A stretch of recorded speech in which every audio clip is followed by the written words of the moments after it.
CrossFit is concurrent training. Basically, an athlete is being pulled in multiple directions because they are training for many different adaptations.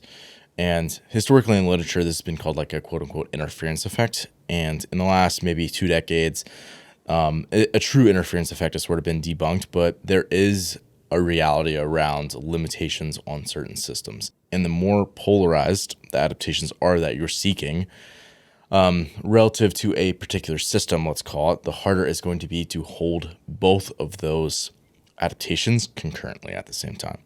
So, for example, if you want to be an elite marathon runner and an elite strongman, that is going to be basically an impossible task, right? And it's not because you can't train and get good adaptations in strength and endurance at the same time. It's more so that if you go to the extremes of a particular system, that it's going to break down. It's not going to work, right? There's just limitations. Meaning that, for example, in this case, it would be like hypertrophy. The amount of hypertrophy, aka muscle mass that you're going to need to be an elite strongman is extremely high. The amount of muscle mass, lean body mass that you need as a marathoner runner is very low compared to the amount for the strongman. So you can't sit on both of those 2 points in the spectrum at the same time. You're going to either have to sacrifice one or the other. If we think about maybe like a video game as an analogy, right, where you can go in and like customize your football player. For example, it's like, okay, you have these different sliders. Maybe it's like speed versus size, and you can select wherever you want to be on that spectrum, as low or as high. So you can be as fast and as little as you want, or as big and as slow as you want, but you can't have both, for example. Or maybe it's like power versus endurance, right? You can have a super powerful athlete, but then they fatigue really quickly, or you can have great endurance, but they're not going to run very fast, right? And again, you can select wherever you want to be at any of those different spectrums. However, you can't just like break it and go off the rails, right? And for example, hypertrophy would be one example in physiology where that's the limitation of the system, right? You can choose to have as much or as little hypertrophy as you want. However, you have to sit somewhere on that spectrum. You can't just deviate from that. And I think if we use that video game analogy, it can be helpful to frame mentally how to think about these different systems, right? You can choose, for example, hypertrophy. How much do you want? Do you want a lot of muscle mass? Do you want a little bit of muscle mass? Where do you want your fiber type composition to lie, right? You can choose and like manipulate these different sliders, so to speak. However, you can't just like go off the rails. So to use another example that I just gave there would be fiber type composition, right? Meaning that you can have primarily fast twitch muscle fibers, which are going to be really rapid to generate a lot of tension and be very powerful, but then they fatigue quickly. Or you can have slow twitch muscle fibers, which are going to have excellent contractile repeatability, but they can't produce a lot of force. And yes, you can have hybrid fibers, which are going to have qualities of both the fast and the slow twitch. However, generally, the more experienced the trainee is, as we've seen in the literature, the more polarized their fiber types tend to become, meaning that they either start to move towards a fast twitch fiber or a slow twitch fiber. And again, if we go back to this slider theory example, you can choose wherever you want to be at on that spectrum, right? You could be 70% slow twitch, 30% fast twitch in a particular muscle. Or you could choose to be maybe 60-40 or 85-15. Or maybe you could go the other way and be 60-40 to fast twitch. Again, in theory, you get to choose wherever you're at on that spectrum. And then maybe people would say like, well, can I add more fibers? Isn't that a way to do it? It's like, yes, but now you've entered a different system. Right, you've gone from the composition of that muscle to now adding more muscle mass. And now we're talking about hypertrophy. My point is there's a lot of these limited systems in the body. We could talk about nervous system tuning, hormonal profile, body weight, body fat, or lean muscle mass. We could talk about somebody's cardiac development. We could talk about their metabolism substrate use. And many of these I've talked about before. I'll link to them in the comments or the show notes. Episodes 8, 12, 47, and 59 would be great references if people want to go back. However, there's one more concept that is critically important to concurrent training because it spans across multiples of these systems at the same time. That is tension. So if you want to maximize your potential and tap out each of those systems, you have to learn to optimize tension in concurrent training.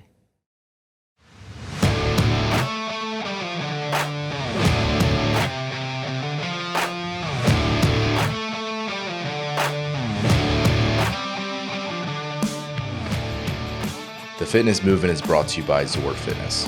We offer coaching and individualized program design, as well as educational content for coaches and athletes. It's all at one place, zorfitness.com.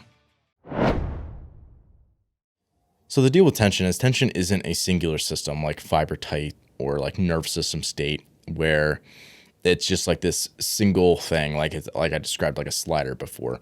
Tension isn't necessarily one system, right? Rather, it spans across a bunch of different systems and it's going to impact many different facets of someone's physiology. So I've found that an understanding of how to regulate and manipulate tension is basically sort of, you can think of it as like a linchpin to unlocking higher levels of performance in concurrent training specifically. Tension is going to be important to regulate for all types of athletes if they're optimizing for any specific thing, whether it's endurance or strength training, etc. However, it's a lot easier to optimize tension if you're going after one thing. Like, it's really easy to just drive a ton of tension if you're an elite powerlifter and you are spending a lot of your time lifting really heavy loads and just doing accessories around improving those. Whereas if you are on the opposite side of things, an endurance athlete, it's, again, really easy to select, kind of like automatically move yourself into the right amount of tension because you're probably already geared that way naturally. And doing a lot of endurance work is going to be reinforcing to the correct amount of tension that you need, which is going to be significantly lower than obviously an example like that powerlifter. However, the challenge becomes when someone's doing concurrent training, they need to have times where they need to be at really high tension and times where they need to be at lower tension. Manipulating that tension and going back and forth becomes a big bottleneck to a lot of athletes' performances. And the reason I think this is a linchpin for performance, I chose that word carefully, is because for an athlete, focusing on something like fiber type or, cardiac development, for example, like that has absolutely zero utility for an athlete. Not that those things aren't important, but they're not going to be focusing on those things. Like an athlete's not sitting there doing their squats thinking about their fiber type. They need to focus on the things that matter. And that is really like, okay, let's put ourselves into a physiological and psychological ready state for their next session, whatever that thing is. So you need to be physiologically and psychologically prepared to go into a strength session if that's next. Likewise, if you're going into an endurance session, you need to be in the mindset that's going to elicit your best performance in the very next thing that you're doing. It's the Brian St. Andrews quote that I'm always going back to. Execution is worshipped. Athletes should not be worrying about their physiology. Athletes should not be worrying about program design. Athletes should be worrying about executing their work the very best that they can. And I've talked about this before. If you're an athlete and you're listening to this, your job is to research to a ridiculous level your coaching options with great scrutiny, great attention to detail.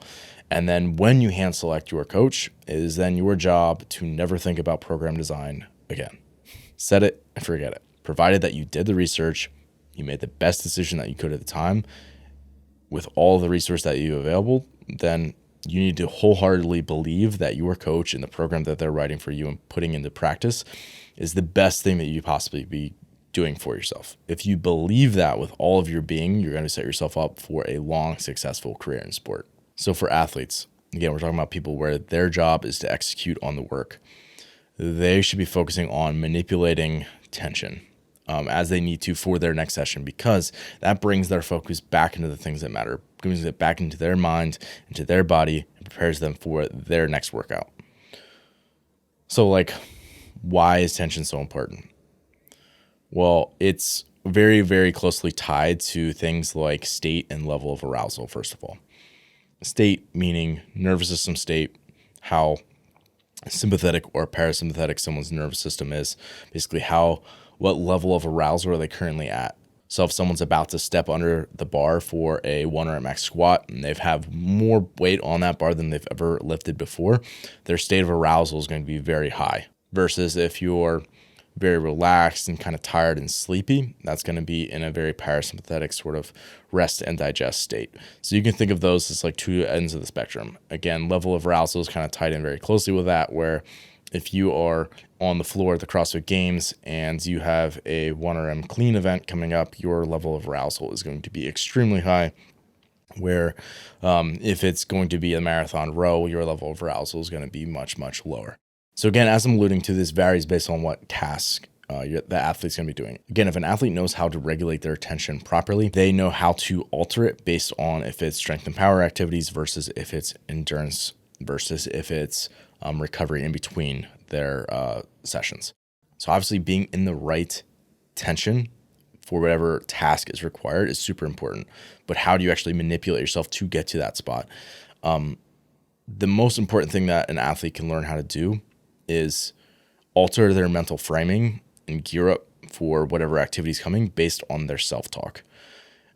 So if you are gearing up for strength and power, where you need a lot of rigidity and stiffness to be able to be successful in that thing, then you need to find ways to conjure up intensity through your self-talk. Likewise, if you're going to get ready for endurance activities where you need to be really fluid and more relaxed, then you need to be more so in like your mental framing and the way that you talk to yourself and the way that you think, very, practicing patience, more of a like relaxed, sustainable type of power. So in my mind, when we're having an athlete and they're doing concurrent training, the most important thing to learn how to properly master tension is through experiences and basically recommitment to the process. Meaning that if we have an athlete and they are pretty low motivation for what they actually are needing to do, they're going to have pretty low adherence to the program and just pretty low results from what they need.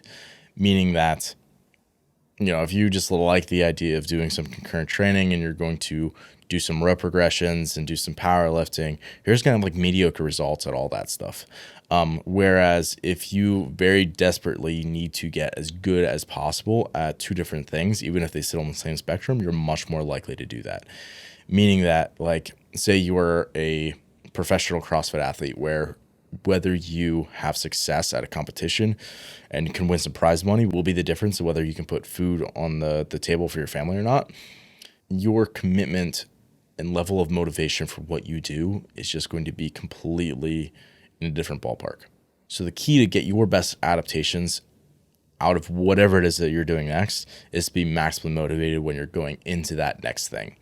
And there's no way to fake that, right? You have to be recommitting constantly back to the process of whatever the thing is that you're doing, and you have to need to get really good at that. So let me give two contrasting examples. If we have an athlete and they're going into their strength session and their mindset's like walking up to the bar, working up to the building sets, and they're like, all right, we're going to hit this deadlift progression today. Let's see how the bar is moving. And just like that's sort of like their mental framework about how they're moving through their piece, which to a lot of outsiders, it seems like, there's nothing really wrong with that. Like they're just kind of going through the work. And it's like, yeah, that's exactly the problem, right? For a person who's trying to get as strong as they possibly can and lift the most weight they possibly can, they're going to be like, I'm going to freaking rip this bar off the ground and it's going to move with as much speed as I possibly can do. And that's like the mindset they have every single time they lift the bar, is that like, I'm going to work as hard as I possibly can and put as much intensity as I'm able to into that bar, right? And just like the mental, again, like conjuring up of intensity is dramatically different than the person who's just, again, I'm going about my deadlift progressions, right? Just kind of more relaxed about the whole thing. You need to be able to do that. And then you need to be able to turn around for your next session, say that's an endurance session, and then be able to walk into that endurance session and be smooth and be methodical and be patient and be relaxed and be fluid, right? And allow yourself, again, to build enough volume to begin to express more power across longer bouts of work. So that's key if you want to be getting as good as you possibly can at both. However, in CrossFit specifically, and some other similar like mixed modality type events like Spartan races, high rocks, even if you're like a first responder or like military, things like that, you also need to have this skill, is that you're going to have times where you need to be able to modulate intensity and arousal in the middle of what you're doing. So let's call this like intra-workout tension management. So you need to be able to manipulate your intensity, your mental framing, your tension, and your arousal moment by moment in a workout. So this is probably easiest if I just give an example, right? 4 rounds for time, 400-meter run, 4 deadlifts at 85%. Again, for most people, especially if you're at experienced training, 85% deadlift is very heavy and it's going to feel like almost a max effort load every time you pick it up. So in order to be successful in that type of environment specifically, again, you need to be able to control your mental framing, you need to be able to control your output and your tension and rigidity to put yourself into basically like the minimum effective amount of tension that you need to be successful in each moment. Any amount too much, you're going to have wasted energy, and any amount too little is obviously you're not going to be able to actually lift the bar and move effectively. So let's pretend we're actually going through this workout. Basically, your mental space as you're moving through the running is going to be relaxed, efficient, economical, fluid, trying to be as relaxed as you can while still moving effectively. And then as you step up to the bar, that sort of mental framing and cueing is going to change for yourself. And it's going to move from that relaxed, efficient to, okay, get tight, big breath and hold, right? Drive hard, move fast, right? The cueing to yourself changes dramatically. And then again, as soon as you drop that bar, it's allow the breathing to basically relax and move back to like a more natural pattern where it's not synced up necessarily with movement really aggressively. You're going to release a lot of that tension that you were driving, again, moving back to as quickly as possible, readjusting to relaxed, methodical, efficient, and how you're framing and thinking about that. Finally, last thing I'll say here is that one of the best things an athlete can learn to do is manipulate their tension through state. Again, I would go back and listen to episode 8 of the podcast, Shift State, to get a lot more on this. I went really in depth there. But what you will notice with elite athletes is that they're able to regulate their state moment by moment in a workout. And especially after workout, they're able to just return to homeostasis so much faster than their sub-elite peers. And this is due to a lot of different factors. They got a more robust aerobic system. They just have like more experience and they're more professionalized around their approach to physical training so that, if someone just has less on their plate because they're a true professional in what they do, they're going to be able to recognize and learn how to deregulate just a lot quicker, especially like post-maximal exercise. And then 3, they just have better coping mechanisms for exercise-induced pain. So basically their stress response is lower and their SRA curve is tighter. Stimulus response adaptation. So if you want to get as good as you can at CrossFit and other types of concurrent training, you have to learn to optimize tension. Thanks for listening today. If you're someone who just started listening to the show, I would encourage you to subscribe so you can stay up to date. If you're someone who's been listening for a while, I would encourage you to rate and review the show. And lastly, the best thing that you can do to support our work is also the best thing that you can do for your performance. And that is by hiring one of our coaches. Until next time, stay the course.